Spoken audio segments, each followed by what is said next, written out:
ባልደረባችን ግዛቸው ግርማይ በጎንደር ይገኛል። ጎንደር ከተማ ዛሬ የብልጽግና ፓርቲ ደጋፊዎች አደባባይ ወጥተው ድጋፋቸውን አሳይተዋል። ግዛቸው እንደምን ውለሃል? እንደምን አርፍዳል? ገና ማለዳ ነው።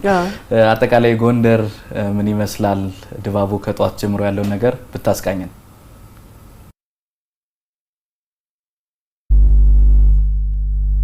እናመሰግናለን። በተለይ ደግሞ በሀገር አቀፍ ደረጃ የሚከወነው ሰባተኛው ጠቅላላ ሀገራዊ ምርጫ ሀገር አቀፍ ምርጫ ሲከወን ዲሞክራሲያዊ ምህዳርን ማስፋት ዋናና ተጨባጭ ሂደት ነው። በዚህ ሂደት እንግዲህ ታሳቢ ያደረጉ በርካታ ተግባራቶች ተፎካካሪ ተወዳዳሪ ፓርቲዎች የራሳቸውን ቅድመ ሁኔታና ሀሳባቸው ማኒፌስቶአቸውን ለህዝቡ ያስተዋወቁ የሰነበቱበት ወቅት ላይ እንገኛለን። ወደ መጨረሻው ምዕራፍ እንዲሁም ደግሞ ጥቂት ቀናቶች ይቀራሉ።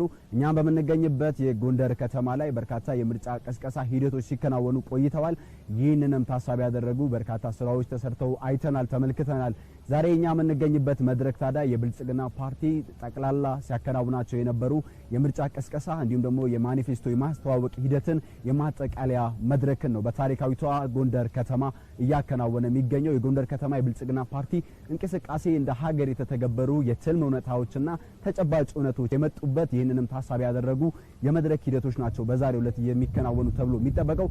በዚህም ብልጽግና ፓርቲ እንደ ሀገር በተገበራቸው ትልሞችን ራዕዮችን ወደ ተግባር የቀየረበት ሂደትን ታሳቢ ያደረገ ሂደትን ለህዝቡ ያቀረበበት እንደነበረ ተነስቷል። ከዚህም ባለፈ አሁን ደግሞ በሚቀረው የሰባተኛው ጠቅላላ ሀገር አቀፍ ምርጫ ላይ ብልጽግና ፓርቲ ራሱን ተወዳዳሪ አድርጎ ሲያቀርብ በዚህ መድረክ ላይ ለህዝቡ ጥያቄ ሰላም፣ ዲሞክራሲያዊ ምህዳርን ማስፋት ላይ ተጨባጭ ሁኔታ የማምጣት የስራ ዕድል ፈጠራን ማጠናከር የሚያስችሉ የተለያዩ ማኒፌስቶ ሂደቶችን ለህዝቡ ይገባኛል የሚላቸውን ጥያቄዎች ለመመለስ በርካታ ተግባራቶችን ሲያከናውን እንደቆየ ወይንም ደግሞ እንደከረመ የሚታወቅ ነው። ይህንንም ታሳቢ ያደረገ ነው በታሪካዊቷ ጎንደር የአብያተ መንግስታት መነሻ እንዲሁም ደግሞ የሀገረ መንግስት ግንባታ ማዕከል በሆነችው ጎንደር ከተማ ላይ የምርጫ ቅስቀሳ ሂደቱን አጠናቆ እንዲሁም ደግሞ በዚህ ማጠቃለያ መርሃ ግብር ላይ ህዝቡ የተሳተፉበት ተወዳዳሪ የብልጽግና ፓርቲ ተሳታፊዎች በተገኙበት ይህ መድረክ የሚካሄደው እንዲሁም ደግሞ የሰላማዊ ሰልፉ ማጠናቀቂያ መድረክ የሚከናወነው ማለት ነው።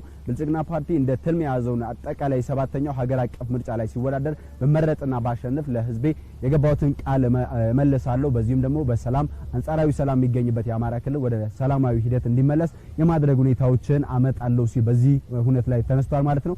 እንግዲህ ጎንደር ከተማ የብልጽግና ፓርቲን በመወከል ለህዝብ ተወካዮች ምክር ቤትና ለክልል ምክር ቤት የሚወዳደሩ አሉ። ከዚህ ማዕከል አገኘው ተሻገር ለህዝብ ተወካዮች ምክር ቤት ሲወዳደሩ፣ መሐመድ እድሪስም ለህዝብ ተወካዮች ምክር ቤት የሚወዳደሩ ናቸው። ቻላቸው ዳኘው ለክልል ምክር ቤት ሲወዳደሩ፣ ወይዘሮ ባንቺ ይርጋለም ደግሞ ለክልል ምክር ቤት ይወዳደሩ። ከሳቸው ባለፈ ዶክተር ሞላ መልካሙ ለክልል ምክር ቤት ይወዳደራሉ ብልጽግና ፓርቲን ወክለው በጎንደር ከተማ። በአጠቃላይ በዚህ በጎንደር ከተማ እየተከናወነ በሚገኘው የሰላማዊ ሰልፍ እንዲሁም ደግሞ ከአፍታ በኋላ ይጀምራል ተብሎ የሚጠበቀው ይህ ትልቅ ድግስ የጎንደር ከተማ የፖለቲካ ምህዳሯን እያሰፋች መጣች ከተማ መሆኗን ታሳቢ ያደረገ እንዲሁም ደግሞ የልማት ጥያቄዎችን የመለሱ የሰላማዊ ሰልፍ ሁኔታዎች ናቸው በዚህ የማጠቃለያ የብልጽግና ፓርቲ መድረክ ላይ ይከናወናል ተብሎ የሚጠበቀው። ብልጽግና ፓርቲ እንደ ሀገር የያዛቸው ትልሞችን ወደ ራዕይ የመቀየር ነዛ ራዕዮችን ደግሞ ወደ ተጨባጭነት እንዲሁም ደግሞ ወደ ባለቤቱ የማውረድ ሂደትን ሲያከናውን እንደቆየ ይነሳል። ይህንንም ታሳቢ ያደረገ ነው። እነዚህ ተወዳዳሪዎች ብልጽግና ፓርቲ ተወዳድሮ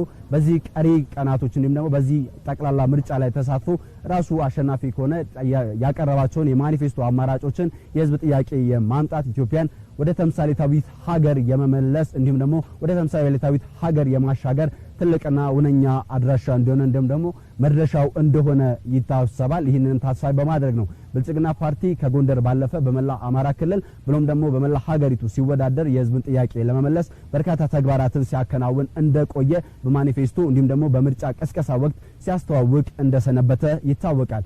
ቀሪ ቀናቶች ታዲያ ለብልጽግና ፓርቲ ምን ታሳቢ ሁኔታዎች አሉ?